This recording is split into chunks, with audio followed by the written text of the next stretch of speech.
So we're going to go ahead and talk about the separation plan. You haven't left the house yet. You haven't left the narcissist yet. You're still in the relationship with the narcissist. You haven't separated yet, okay? You haven't broken it off with them at all, but you want to, and you're trying to figure out how to do it. First, you have to have a plan. If you don't have a plan in place, you are in danger. If you don't go by the plan that you put in place, as well as with your support team, you are in danger. You have to go by the plan. Even if it seems like it's going slow for you, think about it. You've been in this relationship all this time. So you have to figure out, do it the right way, okay? So if you're not ready to leave the relationship, if you're like, okay, I'm not ready, it's okay. Still put your plans together. Still have your plan together, because you never know when that moment might happen that you have no choice and you got to bounce. So you have to be ready, okay? And these are the things that you're going to do. This is how you're going to do this. So today is week 5, day 1. So your separation plan, this is when you would tell your support team everything that is going on with you. You're going to pick trusted people. If it's your family, if you got a family member who have been telling you to get out of this relationship with this person, but they haven't been really judging you, that's a good person to talk to, because they're going to listen. They're ready to listen. And then also they're ready to help. If you have friends like that, or even a co-worker, or your counselor, therapist, life coach, somebody that you can say, look, I really don't know what to do, but I need to tell you what's going on with me, and help me come up with a strategic plan that will help me get out of this relationship. But I'm going to need your help. And they might say, okay, you know what? I've been waiting on you. Tell me this. I've been waiting on you to open up. So I'm all ears. What you need me to do, girl? What you need me to do? But what I'm trying to say is that you want to also tell them, whatever you do, do not tell nobody else about this, because that person might go and tell the narcissist, or tell a friend of the narcissist, and that friend tell the narcissist. I need this to be discreet. Nobody can be going back to the narcissist giving him the information that I'm planning on leaving, okay? You want to make sure whoever you're talking to is not someone who blab their mouth. Even if they don't like the narcissist and so excited about you leaving the narcissist, if that person cannot hold water, you can't tell them, because they're going to mess it up by just blabbing it out their mouth. It's going to spill over, even if they didn't mean it. It's going to happen, and your life can be in danger. So you don't want to tell someone that don't know how to keep a secret, okay? So let's go into day 1. Leaving a narcissistic relationship can be challenging and potentially dangerous, especially if the narcissist become vindictive and or abusive when they sense they are losing control. Therefore, having a detailed safety plan, and taking practical steps is crucial. All right? Here's a cohesive guide to help you prepare. So now listen up. I'm going to go a little slow because I want you to soak it all in. If you don't already have my book, I do have a book on this. I just published it. It just got published 2 days ago. If you do not have the book, get the book. But it would be best to have that book probably shipped to a different address so the narcissist won't know that you're reading the book. Or you can download the e-book on your tablet or somewhere that the narcissist cannot get to it and know that you're reading it. And the information that I'm reading to you right now is also in the book. And it's on week 5, day 1. All right? So, safety plan. Let's talk about safety plan. You want to assess the situation. Evaluate risk. Understanding the potential risk involved in leaving. You definitely got to know this, okay? If there's a history of violence or threat, threats, okay? The risk may be higher. So what you want to do is monitor behavior. You want to monitor the narcissistic behavior by paying attention to any changes in the narcissistic behavior that might indicate they suspect you are leaving the relationship. Keep your attention on them in their behavior. So don't change how you act with them. You're already doing the gray method, so keep doing the gray method, okay? Keep it that way. Number 2, we're going to talk about gathering information, important documents. This is where a lot of people who are trying to escape get stuck at, because you don't do this. You don't want the narcissist to have control of your driver's license, your passport, or any of those things. But let's just say they do. What you can do is pretend that you lost them, because you really did. And you can file for a new passport. You can file for a new driver's license, a new social security card. Now, if you in the here in America, you get 10 free social security cards for the rest of your life. How do I know that? Because I have lost some social security cards in the past. And I think I was on my 5th one, and the person I was talking to over the phone told me, don't you know that you get 10 free social security cards? I said, oh, so then I have to pay? He said, no.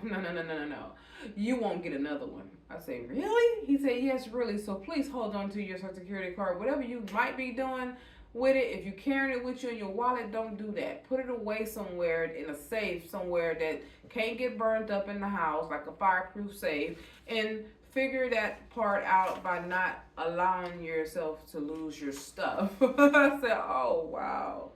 And I haven't had to order another missing social security card since, and that was about 15 years ago. So just let you know, you can do that. So here's some information. This is what you need to be doing. You're going to gather important documents, identification. Collect copies of your driver's license or ID, passport, birth certificates, and I'm talking about children as well when I say with a plural. You're talking your kids, all that, all right? Social security card and any immigration documents, okay? Put what you do not need on a daily basis away, and you're going to give it to a trusted friend, someone you trust. Your driver's license or ID, you have to have that with you every day. So have it with you every day. But I'm going to tell you what you can do. Take a photocopy of it on your phone. Put it in a secret file. You can create a secret file. Matter of fact, they have apps where you could download on your phone and make it invisible, and you know it's there, and you know where to go in your phone to go and find it, and create a password that you never used before from some, that if he knows your password, you definitely got to create something completely not close to that, so that way you can have all that information there as well. No, a digital passport and a digital social security card as well as driver's license is not really useful as far as being able to just show it to someone and they say, okay, cool. No, it's not, but it still identifies you and who you are, okay? And it helps for you to be able to be searched in the system, and then they can find out who you really are that way, okay? But you want to give those documents to someone you trust. If, like I said to you, your narcissistic person that you're with have those documents in his possession, file for a missing one. Go to the DMV and say, I lost my driver's license, I need to get a new one. And when they give you a new one, you will have two, but guess what? If a narcissist has it and you got it, you're not in trouble for having your own documentation. He's in trouble for having your documentation. And then you also have same thing with your social security cards and your passports and all that. Give that to a trusted friend and have them have it in their possession at their home. That way, and don't give it to someone that the narcissist can suspect to go to their house, because you don't want them to act like they're visiting and then be snooping around looking for your stuff if they get any suspicion that you're leaving them. Okay. So you want to give it to the least suspected person the narcissist think you would be confined into, okay? Financial records, you want to gather bank statements, credit card statements, investment accounts, and tax returns. You want to also give that to your trusted support team. Whoever those people are, give them that as well. Legal documents, you want to have copies of your marriage certificates, lease or mortgage documentation, insurance policies, and any legal agreements. You want to also give those to your trusted support team, whoever that person is. Someone that you know is not going to backstab you, okay, and stab you in the back, all right? And let's talk about financial preparation. It's time to talk about money. Savings. Let's talk about your savings. So you want to open a separate bank account, if possible, and you want to start saving money discreetly without the narcissist knowing that you're saving money. This is a good way to do that. When you are at work, you can go to the HR department if you can't do it on the computer with ADP or something. I think it's ADP. Well, anyway, I think it's ADP. If you can't do that on your own, go to HR and tell them what's going on with you. You have to explain to them, say, hey, I'm in a narcissistic relationship, abusive relationship. I'm trying to leave my narcissist, but I don't know how to leave without having money. But what I am doing is trying to separate my money from the narcissist, from being able to touch it. Is there a way that I can have some of my money transferred into this account? And it's going to be the account that you come up with, but not all of it. That way the narcissist won't be thinking like, where your money at? That money normally going to my account, not yours. But you can easily be like, I just want to put 10% or 20% of my earnings into that account until you get to a certain amount that you feel comfortable with leaving without being completely broke.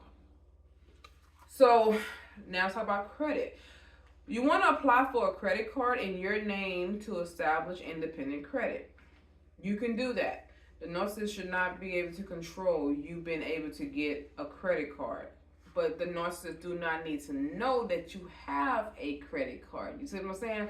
So have it go to a different address. One of your trusted friends, ask them, can you use their address? And you use their address to send the credit card to their address, as well as the bank statements.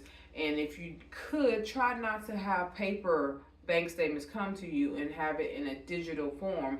That way you don't have to worry about the narcissist knowing that you got a credit card, because if he find out you got a credit card, he's going to be like, oh, we in the money, and start charging everything up on your name, okay? But what you're doing is you're trying to build credit so that way you can easily get out of there and get your own a place somewhere, whether it's an apartment or anything like that, or rent a house or something, somewhere far away from the narcissist not knowing where you are. And you would spend a minimum of whatever amount that you can afford to pay back all at one time, and not in increments of the minimum payment. Literally, if you buy something for $100, then pay that thing completely off before that month is over with, or the next month. Because all you're doing is building your credit, showing that you are trustworthy to pay on time. All right. So then you have employment. Let's talk about employment. So if you're not working, consider finding a job or increasing your income with a side gig. They got Uber, Uber Eats, Lyft, DoorDash, anything that you can do on the side If you are talented and you do hair, well then you can do hair on the side or whatever it is that you do. And if you are doing something and nurses know about it, you're doing it, you never tell the real amount of money that you actually making. You always want to tell at least 10 to 20% less than what you actually making. So let's say if you got $200, well, you're not going to tell the nurses that you made $200. You're going to say, hey, I made $180, something like that. So that way you can keep the other 20% for yourself. Then you have, okay, let's talk about, now we're going to talk about creating a support network. Trusted individuals, identify friends, family, any type of family member, a colleague that you can trust to inform them about your situation. You don't want to leave out any details. This person is abusive, please let them know that they're dangerous. That way the friend knows not to be stupid and go and be in their face, okay? That is the worst thing for a friend to do. They don't help. That's not helping you. That's making it worse. Then you have support. Here's some support services. You want to reach out to local shelters. Even if it's not the shelter in the same city and it's in another town. That would be, if the person you know might come looking for you, it'd probably be good to find a shelter in a different location, another city, another town, and go there. Because usually once you are in a city or a town where it's easy to locate you, you don't want them standing outside waiting to see if you come out to go to work, all right? Domestic violence hotline, you definitely got that number. I gave it to you, so I'm going to repeat it one more time. It's 800 hotline, which is also the real number is 800-799-7233, all right? You want to find an organization that offers support for individuals like you that are in a abusive relationship. If that's what you are in, you want to find an organization in that area as well.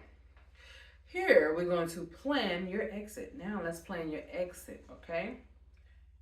Listen up. How do you plan an exit? This is what you're going to do. You're going to identify a safe place where you can go immediately after you leave. This could be a friend's house, a family member house, or a shelter. Let me stress this for you. If you know that the narcissist know where your family member that you trust lives, don't go there, okay? If a narcissist say, she might be at her mother's house, I'm going over to her mother's house. He might be outside waiting to see you come out the door. You're going to have to come out that house somewhere or another. At some point, you're going to have to come outside. So you don't want to be there. You want to be somewhere that the narcissists have no idea where to find you. Can't even fathom or think of the place that you can be, okay? So you want to definitely not be at your mama's house or your grandparents' house and the man knows exactly where you are. Don't do that. Don't do that to yourself. Your parents can't protect you like that.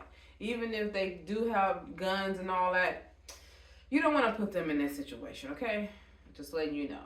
So you want to choose a time to leave when the narcissist is least likely to notice or to interfere, such as when they're at work or away. If they're at work, now, you know what time to get off. If, let's say for instance, I'm going to give you this example. The narcissists go to work at 8 o'clock. They walk out the door at 7. You don't want to start leaving at 7:15 because they might forget something and say, oh, I got to go back and go get it. And then here you are packing and they like come in the house like, what are you doing? You know, you don't want to do that. You want to give it some time that they should be at work for sure. Well, you know they start at 8. Okay, it might be a little late. Start packing at 9:30, or even 10. But if they leave to go to lunch and they usually come home around lunchtime, you need to be gone before lunchtime, all right? So Oh, if they go to the store, let's talk about going to the store. And you like, that's the best time I can get up out of here. If you plan on leaving with absolutely nothing and coming and never coming back for it, okay, that might be the best time you can leave. All right. But if you got things that you're trying to carry with you, you might not be able to leave. So that's why I tell you, put all your important documents together and give them to a trusted friend. That way you don't have to worry about leaving anything behind. Anything that you feel that you don't want to leave behind, but you don't need to have it on you every day, or you're not going to be using it like that much, go ahead and give it to your trusted friend or a relative or somebody to hold on to it for you. That way you don't have to worry about ever coming back that direction, okay? Okay, so you're gonna pack an emergency bag. This is important. Pack an emergency bag. You want these type of essentials. You want a bag with clothes. Get you a duffel bag, a nice big one, okay, or a rollerboard, a nice big one. You're gonna get you a bag of clothes, toiletry, any of your personal items and stuff like soap, toothpaste, tampons, pads, whatever it is that you need. Medication. You know that you have asthma, you better have your asthma equipment in there, okay? Unless you have to have a breathing machine all the time, all right? That's different. If you can, try to get more than one breathing machine if you can, and give that one to your trusted friend while you use the original one you've been using. You don't want the narcissist to say, well, you got a whole nother breathing machine? What's that about? Don't give the narcissist a reason to suspect you're leaving. You also want some cash. You want to put cash away in the bag as well. You might want to put it in something that can't be open right away, like a little safe. I have one, but I don't want to get up and get it. But I'm gonna tell you, you can find a safe on Amazon, that a little small one, probably about that thin, that wide, that thin. Put your money in there, lock it up, that way nobody won't steal your money, and put that in the bag as well. It doesn't weigh but what, 2 pounds or something like that. You want to put it in there as well, and that also, you will have your documentations in that as well, so that way all that is together, such as your social security card, all that is in that safe. And you want to keep it with your trusted friend, okay? So it is definitely important to have that. Now, items for your children. Let's talk about that.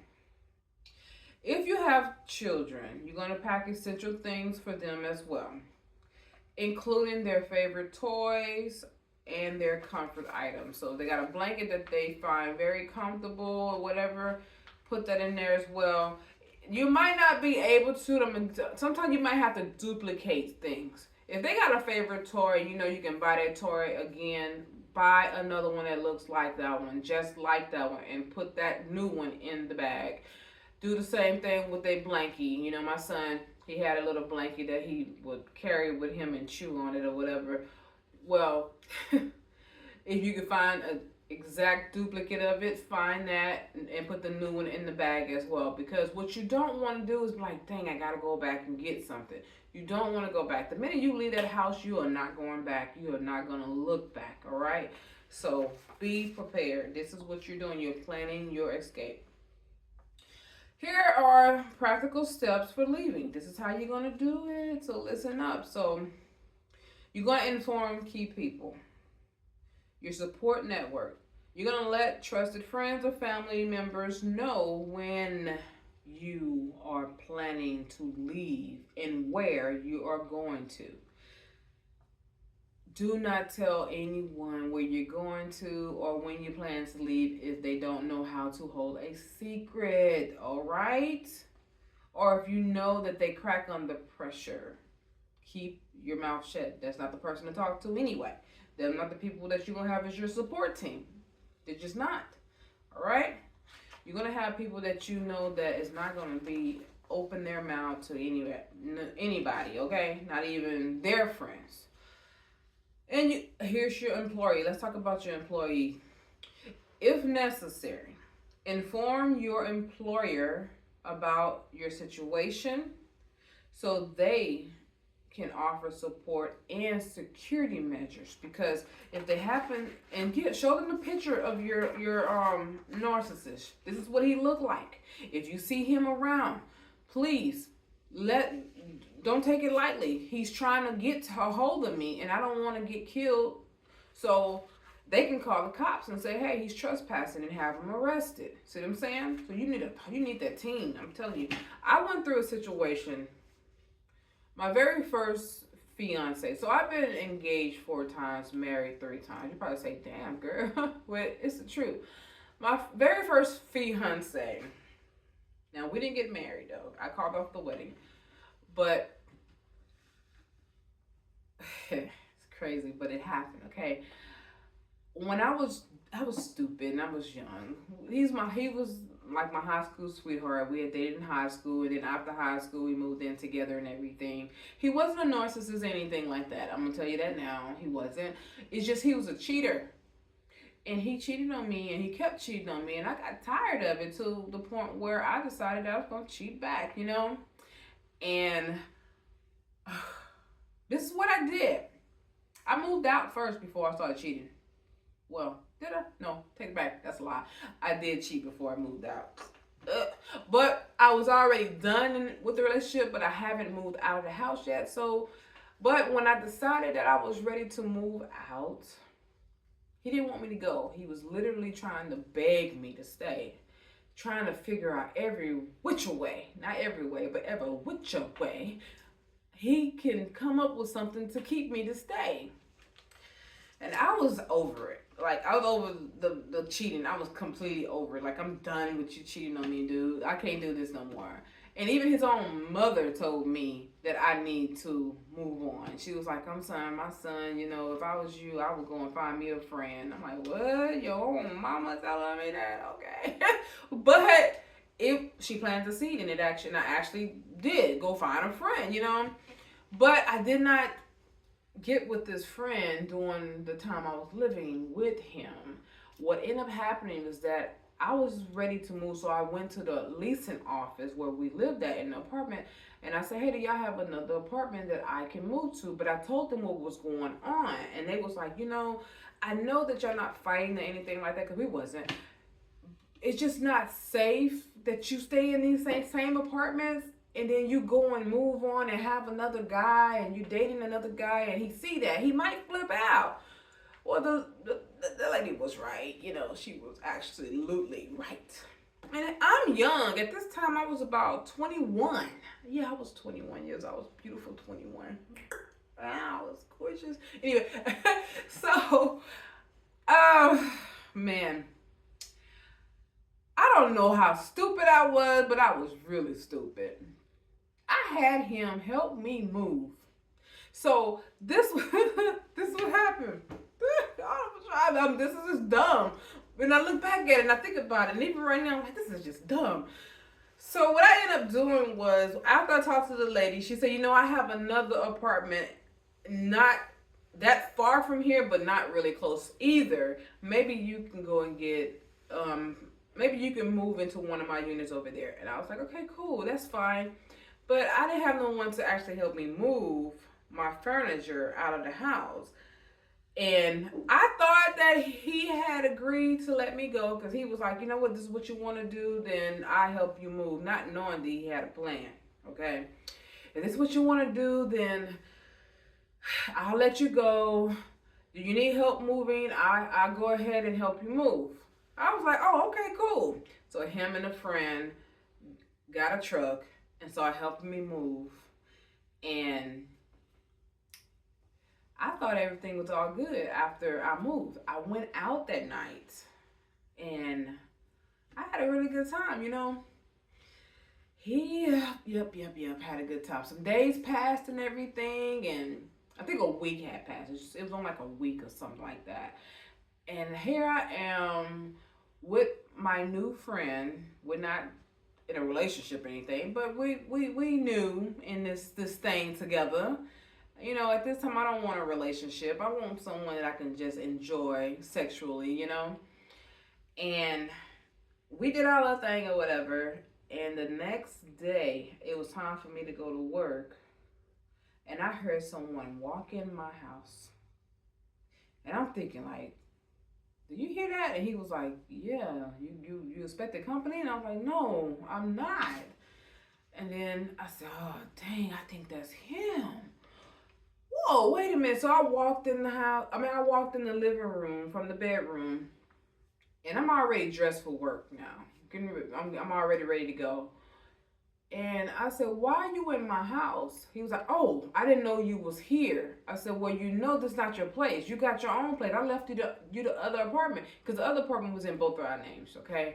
So I'm like, I signed my name off the other lease, and no, you shouldn't be here. And he was like, well, I come here all the time when you at work.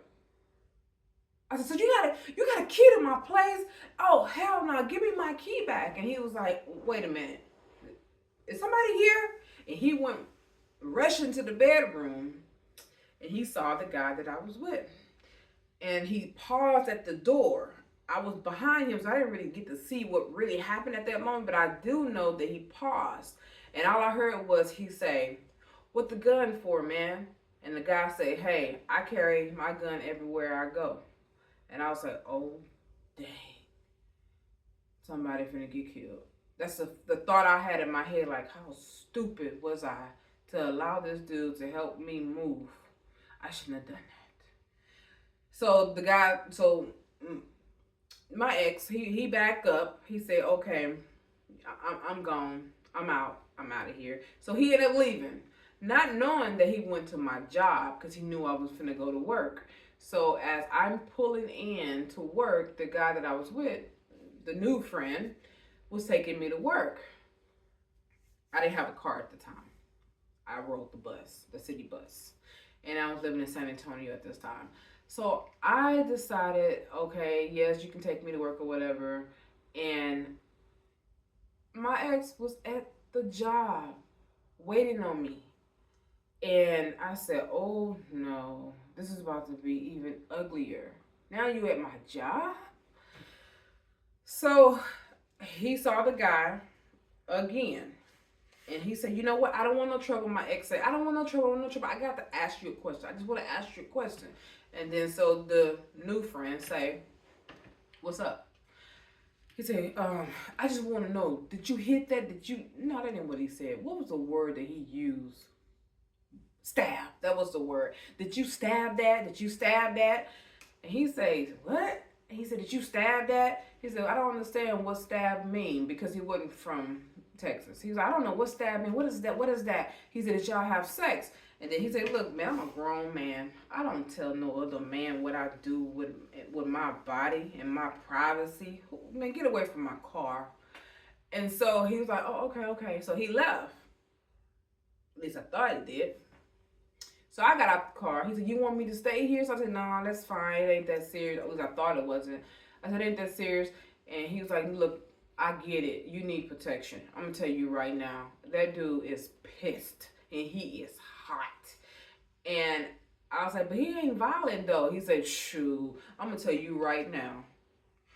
Things are different when a man love a woman and they feel like some other guy came and took her from him. And I can clearly see he loved you. And I was like, but I don't want him no more. All he did was cheat on me.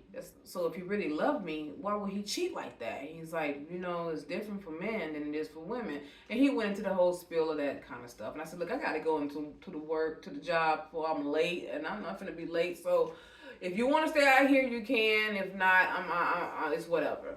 So, to make a long story short, what ended up happening was that I ended up going into the building, and he was in the building. My ex was in the building. And I went into the bathroom, the female's restroom, and he came in that restroom. And I'm telling you, he went ballistic. And he was like, I can't believe you did me like this. I can't believe you did. You broke my heart, and I'm gonna you up. And I was like, oh, and then other people from my job heard it, and they all come running into the bathroom, grabbed him, because he had grabbed me like this, and they grabbed him, and these big guys grabbed him and slammed him to the ground, and it was like, oh, you're not touching her. You are not going to touch her. And I mean, it got to that point. They're like, we're calling the cops, call the police. And he, for some reason, he's like, I'm fine. I'm not gonna touch you. I'm not gonna touch you. I'm good. I'm gonna go. Just let me go. Don't call the cops. Don't call the cops. Let me go. I will not touch her. And so they let him go, and he got up off the ground or whatever, and he left and burnt out. I did my job, and it was like asking me, hey, are you okay? Do you want us to call the cops? Whatever like that. And still, silly me, I don't think that he's violent. He never hit me before. We had been together since high school, and then an additional 3 more years after high school. So I really didn't see it, And I was like, he's fine. He'll get over it. We're good. When I got home after work, baby, let me tell you, my apartment was shamracked, just tore up like a tornado went through that mug. Because he went back to my house and tore that place completely apart. I mean, from my clothes to the bed to the dishes, and the dishes broke them all on the ground, glass everywhere. And then I had just bought groceries, and one thing about me, I love to cook, so he had took all the food out the refrigerator and dumped them on the floor, and all my juice and milk and everything, poured all that all everywhere in the house. And then turned the heater on. Literally turned the heater on. And this is summertime, So summer in Texas is hot, And he turned the heater on. So when I went to the house, all I smelled was this funky smell. Oh, it was funky. And then I was like, what is that smell? I kept smelling something, smelling like doo-doo, So I went into the bathroom, and he had doo-doo all over my stuff. Like, how you gonna take a dump and smear it and stuff? Who do that? And I was like, this is nasty. And I just realized he lost his freaking mind. And remember, I said he was my first fiance, right? So I still had the ring on. I took that ring off, and I threw it down the toilet and flushed it. That was our last ever together. Ever encounter, except for I had seen him again later on. It's been years, of course, and I'm still cool with his mother and everything. And she had went on to tell me how he really did lose his mind. And I don't want to go too deep into that, but she was like, my son loved and still love you. And I was like, you know what? If he did, he wouldn't have cheated on me like he did. And then you the one that told me to go get a friend, and I did. Come on. I don't get it. So don't underestimate the craziness of a person, okay? I definitely don't want you to underestimate that. So here's some more things you want to do. You want to change up your routine, your daily habits. You want to change up the way you go to work, what you do with people, where you go. If your narcissist know that you're always leaving out the house at a particular time, don't leave out the house at that time. Leave out before or later, but you want to go a different route. If you normally go through the front door, go through the back door. And if you always park your car in your garage, don't park in your garage. Park it somewhere that you don't think they'll see it, and then walk that direction through your backyard to go to your car. But don't come out the front door, because most of the time the narcissists, if they are planning on killing you, they wait for you to walk out that front door and shoot you. Just letting you know that. So you don't want to give them no reason to be able to get in close proximity of you, all right? Change up your routine. If you normally go to work and you have to be at work at 8 o'clock in the morning, ask the boss, can they change your time for you to go in at 3 o'clock p.m.? That way, they will be like, she normally would be here, she's not here no more. Eventually, they'll think that you quit your job, and then they'll stop coming up there. So change your hours, And if there's a different location, let's say you work at a place that has multiple locations, you might want to say, hey, can you change me to another branch? I don't want to be at this branch anymore. And then they can change you to another branch. But whatever you want to do, you want to increase your safety. All right? Please increase your safety. You definitely want to have legal protection. So a restraining order. Let's talk about a restraining order. Consider attaining a restraining order or a protective order if you fear your safety. That's why you had to document everything in the beginning, the first 4 weeks. You had to document things, your audio, every phone call, as well as in the house when you're talking to them in person, because you want to use all that information to get and to attain your protective order or restraining order. Now, let me tell you, sometimes that makes them even angrier when you get a protective order or restraining order against them. And now they really want to retaliate because you did that. You're going to have to beef up your own protection at this point. If you choose to put a protective order or a restraining order on the narcissist, you need to get some ammunition yourself to be able to protect yourself. I had to do it. When I realized that he just showed up at my house, my ex-husband, the narcissist, when he showed up at my house I was at work, and I saw him on the camera, and I was like, oh, so this is what he's doing right now? So I got to get a gun. And here in the state of Texas, you don't have to have a permit to get a gun, but in your state, you might have to have a permit. So have your permit, okay, if you need to.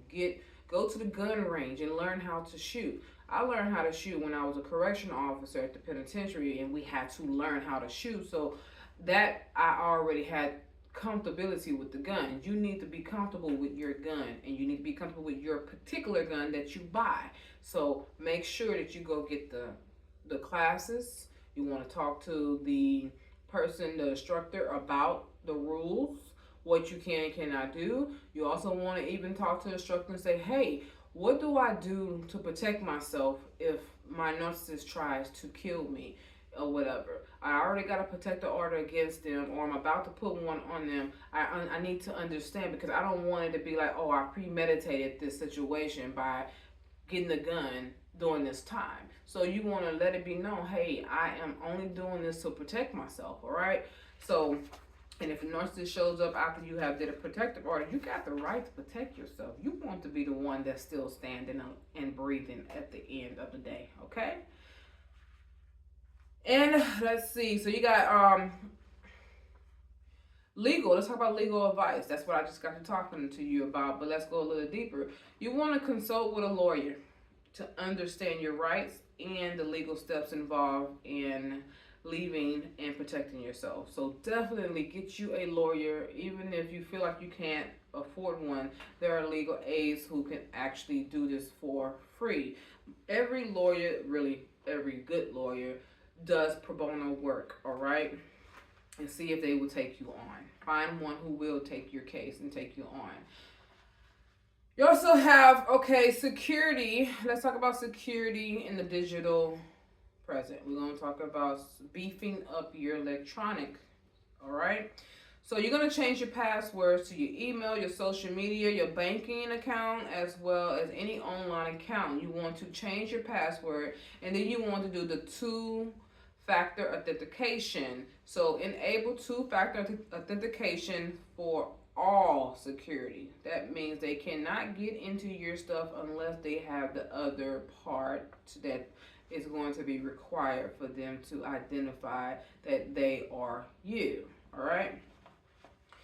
Then you also have device safety. Let's talk about that. So ensure your devices are secured, and consider using a new phone or a computer if you suspect they have been compromised. So if you think that your narcissists know your password, or they put a secret app on your phone, get you another phone.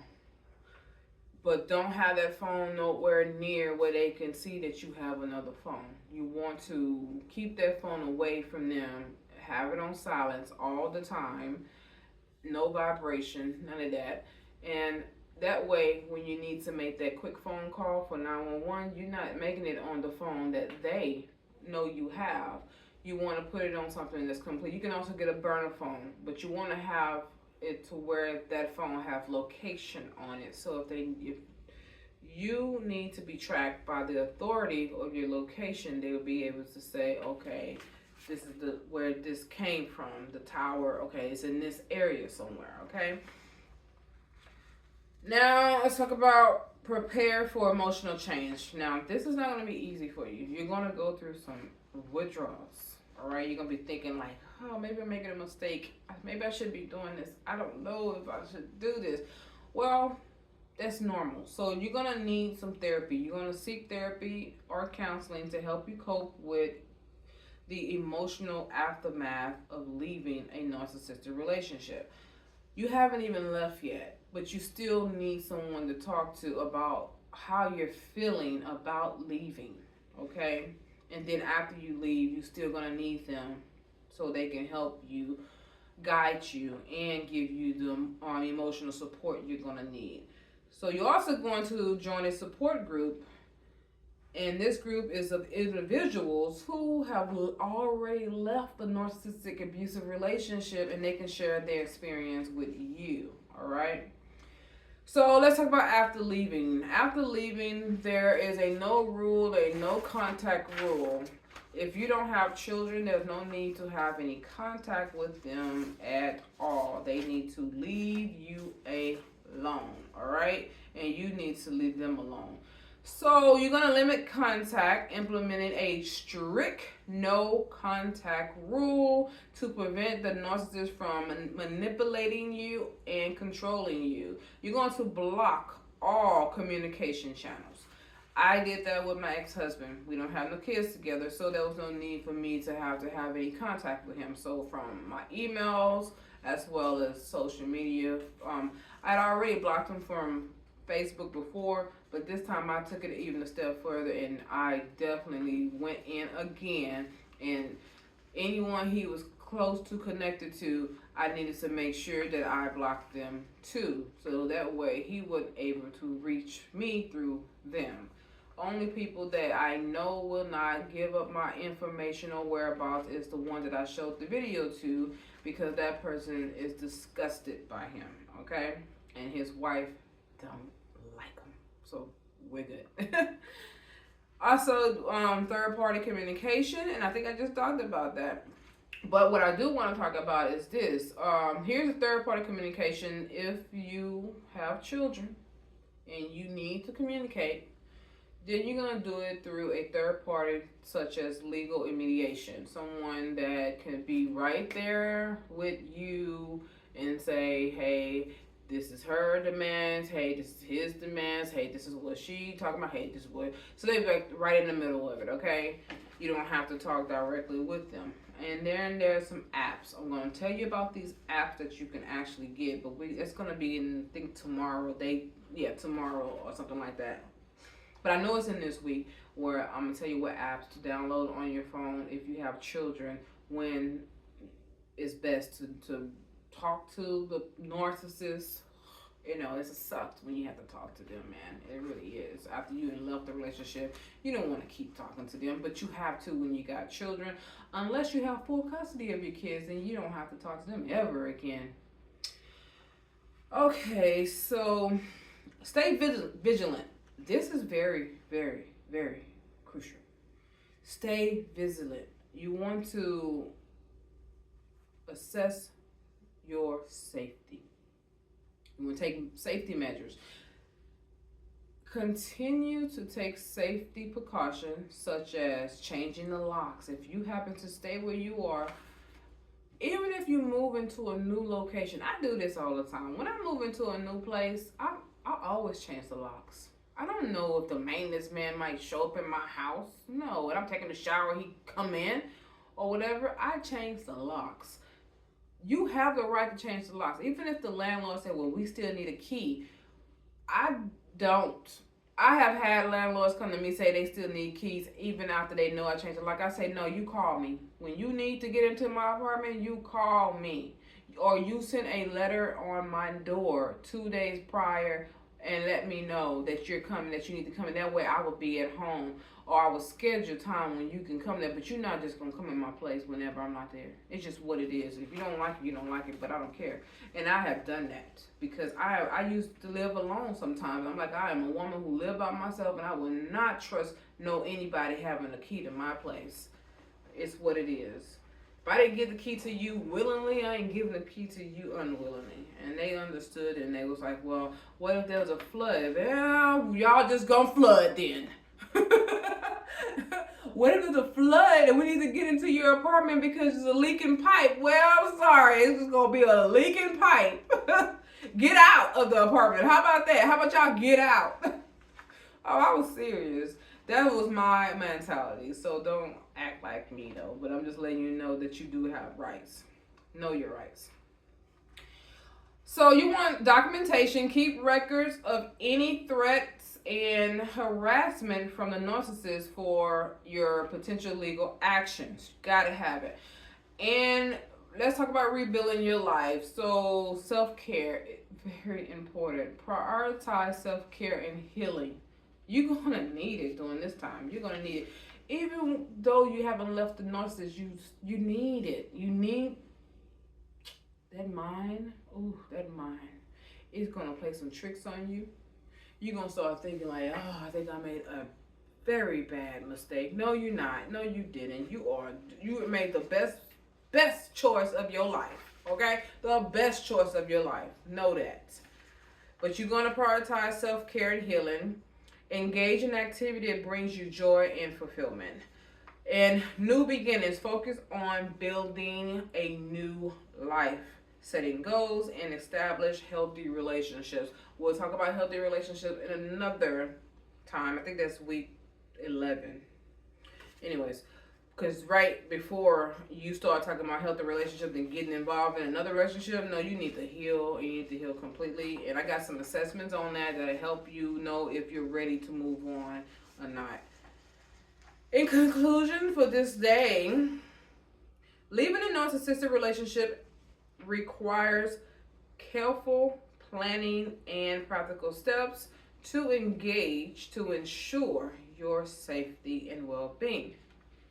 By preparing a detailed safety plan, gathering necessary resources, and seeking support, you can navigate the challenges in the challenging process to leave and begin rebuilding your life. So remember, your safety is paramount. And there are resources and people ready to support you on your journey. This does end day 1.